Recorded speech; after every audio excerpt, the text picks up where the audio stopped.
ఈ వృశ్చిక రాశి వారికి ఈ వారంలో మొత్తం 5 గ్రహాలు అనుకూలంగా ఉన్నాయి. ఎక్కువ సుఫలితాలను, లాభాలను అందుకుంటారు.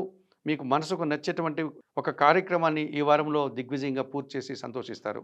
లాభములో కన్యా రాశిలో చంద్ర సంచారం వల్ల తల్లిదండ్రుల ఆశీస్సులు అందుకుంటారు. మనసుకు నచ్చే సంఘటనలు జరుగుతాయి. సంతోషంగా ఈ వారమంతా కాలం గడుపుతారు. భాగ్యములో గురువు సంచరించడం వల్ల మీ మాటకు విలువ పెరుగుతుంది. మీ ఆలోచనలు కార్యరూపం దాలుస్తుంది. విద్యా సంబంధన విషయాల్లో సానుకూలత కనిపిస్తుంది. సమాజంలో కూడా పేరు ప్రఖ్యాతులు తెచ్చుకుంటారు.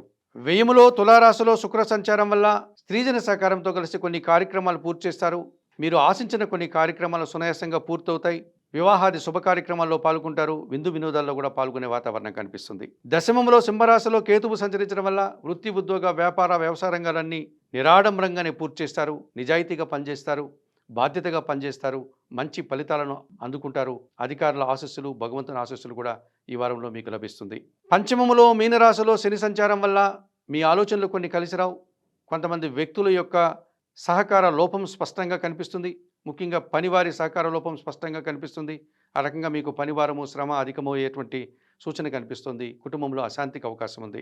ఈ రాశి వారికి ఈ వారంలో ఆది, సోమ, బుధ, గురువారాలు అనుకూలంగా ఉన్నాయి. దానాలు ఇచ్చేటువంటి క్రమంలో ఈ వృశ్చిక రాశి వారు గోవులకు ఆహార పానీయాలు కానీ, వయోవృద్ధులకు ఆహార పానీయాలు కానీ అందించండి. స్తోత్ర పారాయణ విషయంలో ప్రతినిత్యం సుందరకాండ పారాయణం చేయండి. ఆలయ సందర్శన కార్యక్రమంలో భాగంగా వృశ్చిక రాశి వారు ఆంజనేయ స్వామిని సందర్శించి నమస్కరించుకోవడం వల్ల సంతోషంగా, ప్రశాంతంగా ఉండగలుగుతారు.